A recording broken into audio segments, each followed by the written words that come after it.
빅데이터들의 단점 중에 하나는 사실은 굉장히 한쪽으로 편향되어 있다는 거거든요. 그래서 저희 같은 경우에는 패널 딥데이터를 통해서 휴대폰을 어떻게 쓰고 있고, 그리고 어디를 다니고 있고, 그다음에 뭐 어떤 식으로 결제를 하고 있고, 이런 부분들에 대해서 저희 패널들이기 때문에 이렇게 행동했는데 그 이유가 뭘까도 역시 저희는 알 수 있죠. 이지 서베이 같은 경우에는 또 빠르게 새로운 것들, 알고 싶은 것들을 패널들한테 물어서 그 답을 얻을 수 있는 툴이기 때문에 저희는 약간 스피드에 좀 초점을 맞춰서 클라이언트한테 밸류를 주려고 노력을 하고 있습니다. 자, 그래서 그 관련돼서 엠브레인이 뭐 좀 준비하고 있는 게 있죠. 기본적으로 여러 가지 옵션들이. 분석의 영역에서 보면 사실은 AI 툴들을 잘 활용해서 뭐 쉽게 분석하고 고객이 대화형으로 분석할 수 있게 하는 툴들을 만들어내는 건 엠브레인뿐만 아니라 어떤 회사들도 다 할 수 있는 기술이고, 그럼 고객의 인사이트를 뽑아내기 위해서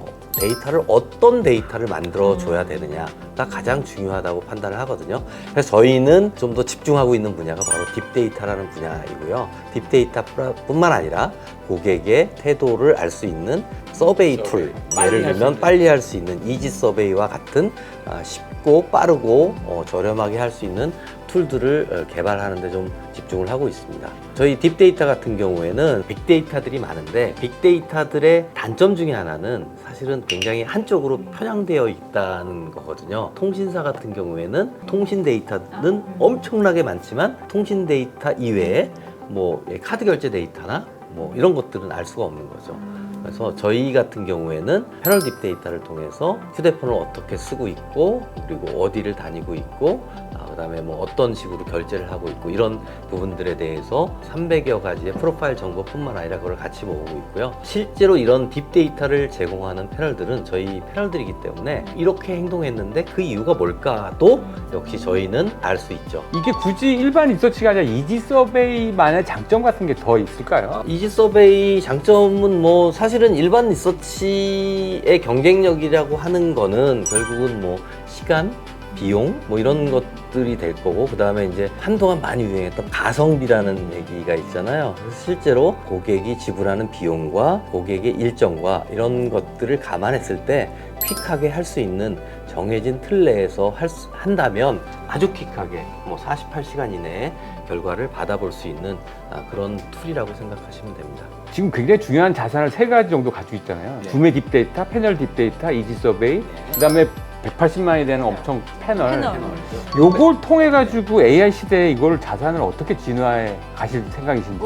우리 클라이언트들이 실제로 빠른 의사결정을 할 수 있게 저희는 패널 딥데이터, 구매 딥데이터도 저희가 지속적으로 모으고 있으면서 지속적으로 데이터를 제공하는 그런 툴이고요. 이지 서베이 같은 경우에는 또 빠르게 새로운 것들, 알고 싶은 것들을 패널들한테 물어서 그 답을 얻을 수 있는 툴이기 때문에 저희는 약간 스피드에 좀 초점을 맞춰서 클라이언트한테 밸류를 주려고 노력을 하고 있습니다. 굉장히 중요한 얘기를 많이 해주셨습니다. 앞으로는 어떤 식의 이제 뭐 데이터 플랫폼 같은 느낌의 회사가 될 것 같다는 생각이 들긴 드네요. 그다음에 중요한 게 리서처들이 해야 될 일이 이게 데이터 분석한다고 밤새 할 일이 아니라 의미를 해석하는 일이 훨씬 더 중요해지겠다, 이런 생각도 드네요.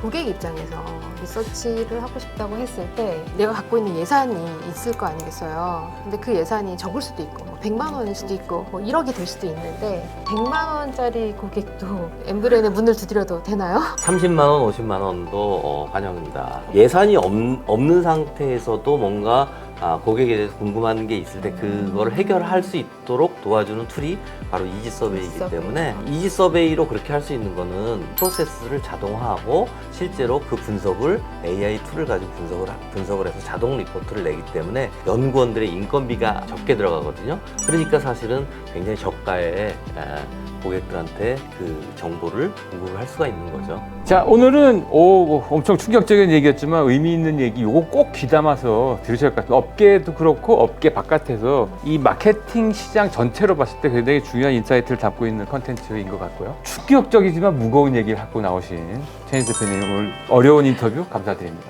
네, 감사합니다. 엠브레인 하면 거기는 뭔가 의뢰하려면 뭐 몇천만 원은 갖고 예산을 갖고 이래야 되는 거 아닌가? 이 생각을 갖고 있었거든요. 저가부터 스타트업부터도 여기 시장조사나 리서치를 하기에 굉장히 좋은 어떤 서비스들, 다양한 서비스를 갖고 있는 것 같아서 오늘 아주 중요한 정보를 얻었습니다. 자, 오늘의 핵심은 이렇게 한번 정리를 해볼 수가 있을 것 같아요. AI와 함께하는 리서처의 미래는 인간관계다. 네. 오. 자, 오늘 마치도록 하겠습니다. 와. 감사합니다. 네.